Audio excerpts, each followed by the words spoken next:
Hotel World. This your brother Matthew Daniels, aka Ampu, aka the Chosen Few, aka the Real Bookworm. I'm not a bookworm, I'm the real bookworm. Make sure you get it right. And thanks for tuning in once again. And today in this video, we are going to be talking about plot twists. Now, what is a plot twist? Before I give you my definition and my explanation of what a plot twist actually is, what I'm going to do is I'm going to read off the Wikipedia definition of a plot twist, just so you can have some initial framework to put this conversation in. And this video is going to go along with several of the other videos that I've been doing, where I'm trying to give people tips and training and advice on how to actually write their books. A lot of people out there want to write books, but they may not know how to do it from start to finish. I am an author. I have my first book, Suicide Note, out. My second book, Thicker Than Water, will be out in a few months. So I've completed several novels, more than just Suicide Note, more than Thicker Than Water. And so I think it'll benefit someone if I could give them bits and pieces of the knowledge that I have about book writing, and maybe it'll help you. Okay, so the Wikipedia definition, and I'm not going to read the whole thing, but the basic Wikipedia definition of a plot twist is a literary technique that introduces a radical change in the direction or expected outcome of the plot in a work of fiction. When it happens near the end of a story, it is known as a twist or surprise ending. It may change the audience's perception of the preceding events or introduce a new conflict that places it in a different context. So basically what they're saying is, imagine you're reading a mystery novel, right? A whodunit, a murder mystery, or you're watching something akin to that on television. And they're talking about someone who was murdered, and there are several suspects for the murder. It could have been the maid, it could have been the butler, it could have been the best friend, or it could have been the wife of the deceased. Okay, and let's say all throughout the book or all throughout the movie, they have been dropping clues to make you assume in your mind that the butler did it. Okay, and so where the plot twist would come in is somewhere in the book, somewhere in the movie, usually towards the end, something happens that shows you that it was not the butler, but it was the wife of the deceased. And they would call that a plot twist because the plot was following a particular narrative that was leading you into believing it was the butler. And so then towards the end, that plot was twisted, and the plot twisted from all of the evidence and clues pointing towards the butler to now pointing towards the spouse, the wife of the deceased. Okay, I'm going to tell you guys something. I like to consider myself the king of plot twists. Okay, all of my books, I start from the perspective of the plot twist, and I'm going to tell you why. Whenever someone is reading a book, right? Whenever someone is reading a book, the book that you're writing, naturally, as they read the book and as the plot unfolds, their brain is going to automatically try to assume where you're going with the story. Their brain is going to automatically make them try to guess what is going to happen next. Now, individuals like to be in a situation where they're reading a book and they assume something is about to happen, and then that something happens and they are able to say, I knew it. I told you so. I knew that that was going to happen. I knew that it was not the butler. I knew that it was the wife.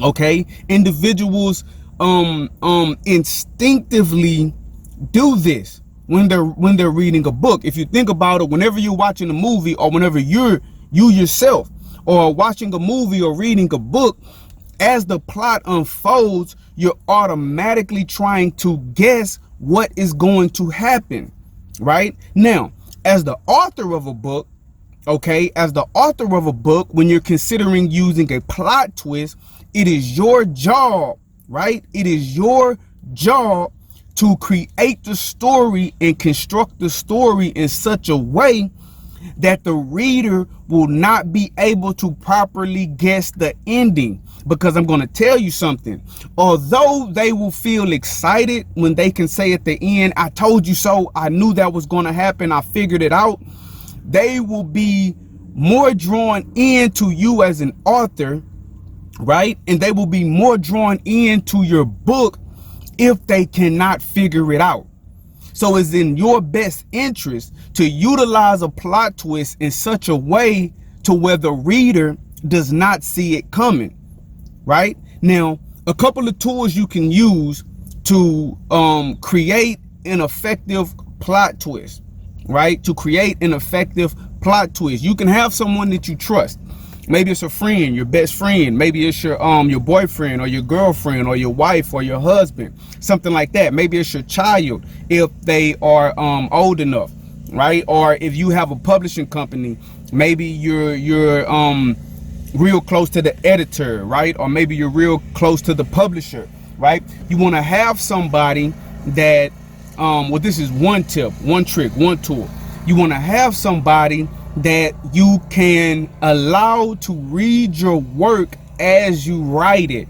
Okay, think about what I'm saying. Let's say you write a chapter of your book, and when you finish that chapter, you let somebody read it and you ask them to give you their feedback. Okay, and then you ask them, what do you believe is going to happen next? It could be something as simple as, what do you think the next scene is going to be? But just to keep the conversation kind of centered on one topic, who do you think the murderer is going to be? Do you think that it is going to be the butler? Do you think that it is going to be the wife? Do you think that it is going to be the friend?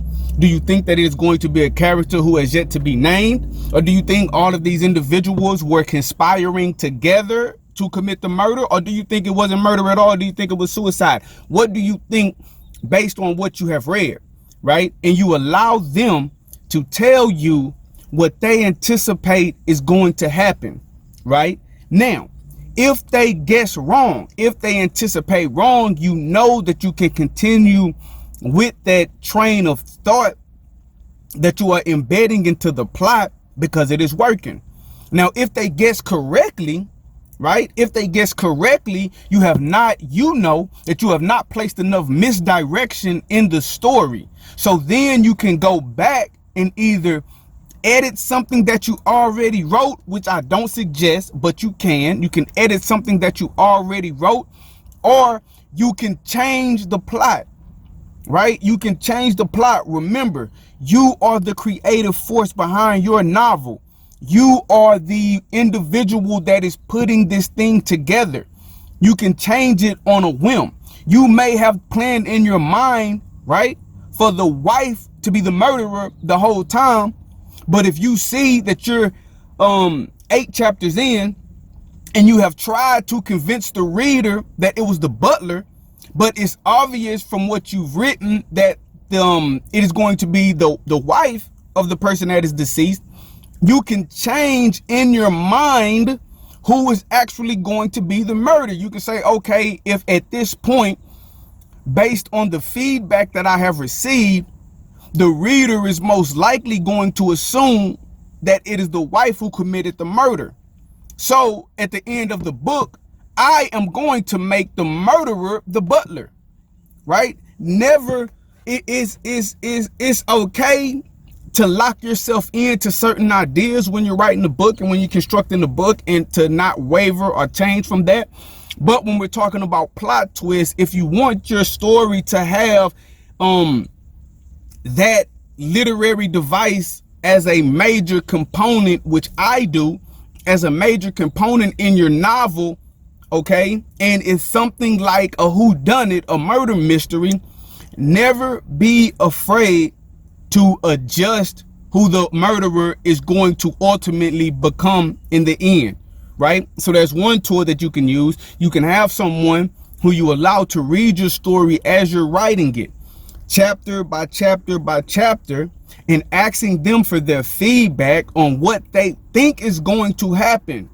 And based on what they think is going to happen, you can then construct something different, right? You can then construct something different, okay? And so how you utilize this, if you're doing something like a murder mystery, now these ideas fit and they can be applied to any type of fiction novel that you're using. If you're trying to utilize the plot twist, you always want to use misdirection, okay? You always want to use misdirection. If you want the end of the book to be a plot twist that says the wife was the ultimate murderer, then while you are writing, okay, write the book from the perspective that it is the butler, okay? That will help you become more convincing.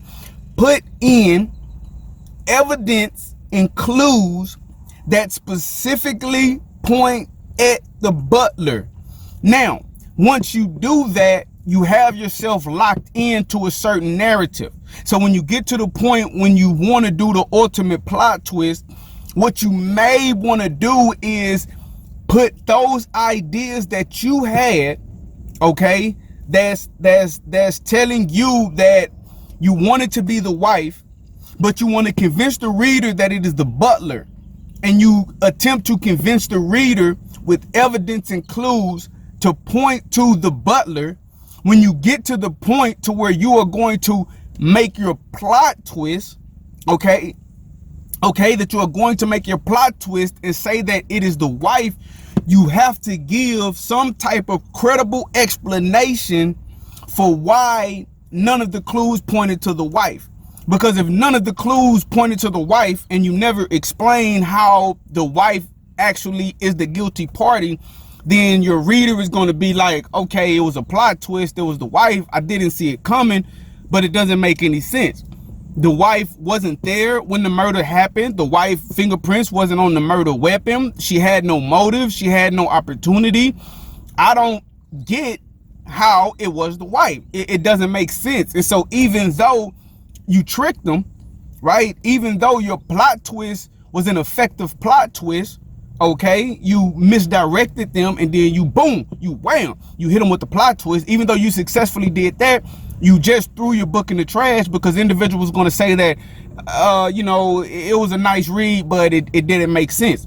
So you put your thoughts into the character, right? And what you would want to do is something like, here's a tip. You make and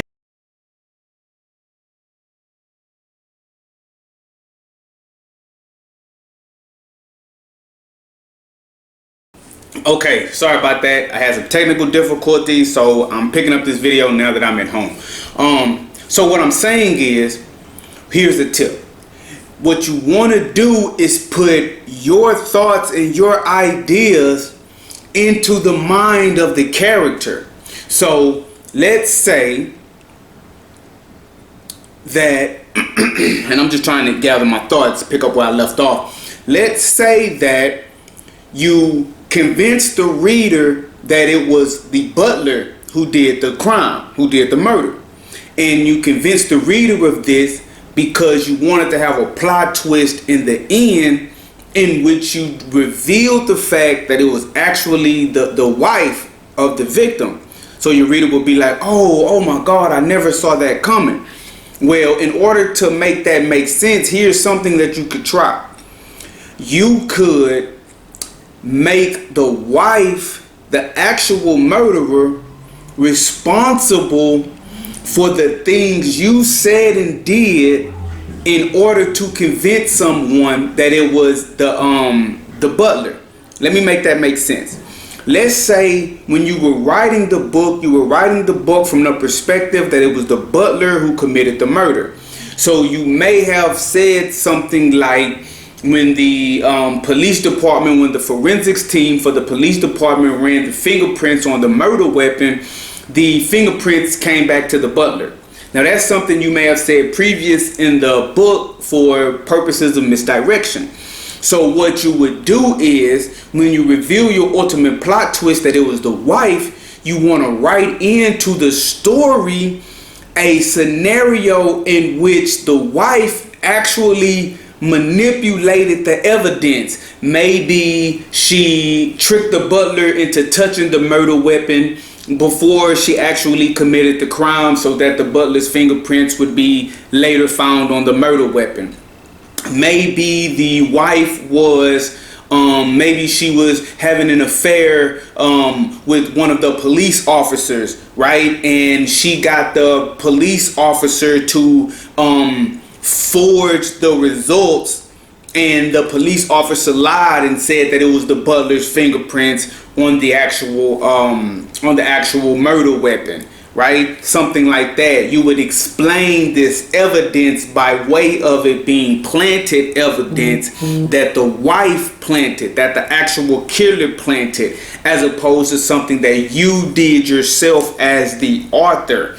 You see what I'm saying? Maybe at some point you said in the beginning of the book, you said something to the effect of the butler had some type of confrontation with the individual that got murdered, the victim, and you use that to plant motive into the mind of your reader, so they would say, oh, you know what, I think the butler killed him because the butler and the murder victim, they had just got into an altercation, and the butler had said, I ought to kill you, right?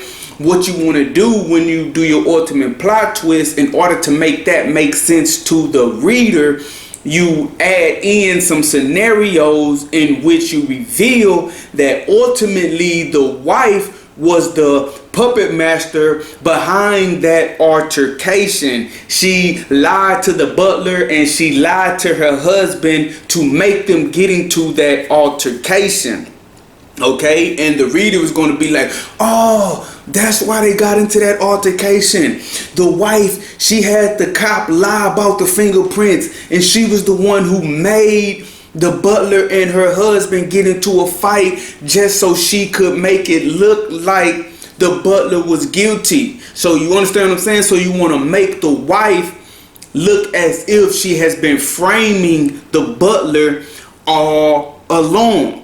Okay, it can even come up to where if the butler was in the right place at the right time to commit the murder, and you use that as a misdirection tool to convince your reader that the butler was guilty. Well, when you do your plot twist and you reveal that it was the wife, again, you have to make it make sense. So you can go back and, just using the scenario that we have, if it's the butler works for the wife and the husband, you can show where the wife actually asked the butler to do something for her that would put him in the right place at the right time. Okay, and so then it will make sense to the reader. The reader will go over what they've already read in their mind, and they will say, oh, it was the wife all along. It makes sense. So when you do a plot twist, your plot twist has to make sense. You can't have all the evidence and clues pointing towards the butler and then say it was the wife without making it plausible. So one tool that you can use to make your plot twist sound plausible, you can actually write the book as if it's the butler, and then you can put your thoughts, the thing like your ideas, right? Because it came out of your mind to point all of the evidence to the butler. Now what you want to do is go back over all of those things that you put into the book to make your reader believe it was the butler. You come up with scenarios in which the wife could have orchestrated all of that herself. And then you would have had a successful plot twist where you actually tricked and convinced your reader, and then you explained it in a plausible, logical way. Because it does no good to have a plot twist if the ultimate reveal doesn't make sense. Okay, so I hope some of these tips and tricks helped you out. Remember, it's always good to have plot twists in the books, and you can have minor plot twists along the way, right? Just to keep the reader interested. Make sure you go to my website, okay? If you have any more questions about videos you want me to do about writing a book, I already have certain topics that I'm going to address. But if you're an author and you're experienced writer's block, or if you don't know how to create an actual plot twist, you don't know how to execute character development, if you are confused about the setting that you want to put your book in, any questions centered around book writing, go to my website, www.TheRealBookWorm.com, www.TheRealBookWorm.com. When you get to the website, it can either be on mobile or it could be on a computer. Find the contact section, okay? In the contact section, you can give me your name, your email address. You can put a subject, and the subject may be the question itself. And it's a section where you can write a message, and you can send that message directly to me. I respond directly and quickly to all questions that I get. If you have more questions about plot twists, feel free to send them. Okay, make sure you go to that website, www.TheRealBookWorm.com. Okay, sign in when you get there. Send me a message, and you can just scroll some of the things I have. I have more videos about tips on writing a book. Right, I'm doing a whole series. I'm breaking down the whole process for you guys, piece by piece by piece. And I want to help you become an author. If you've ever thought about writing a book, if you may want to write a book in the future, if you know someone who is thinking about writing a book, who is trying to write a book and they're having difficulty, share these videos with them. Share these videos with them. I'm giving this information away for free, right? I'm just giving this information out. I've actually completed several books. I've completed several novels. So trust the information that I'm giving you. Just trust it and try it. Okay. So I'm Matthew Daniels, aka Ampu, aka The Chosen Few, aka The Real Bookworm. I'm not a bookworm. I'm the real bookworm. Make sure you get it right. And as always, world, may your name live on forever, and may your memory never die. Hotel.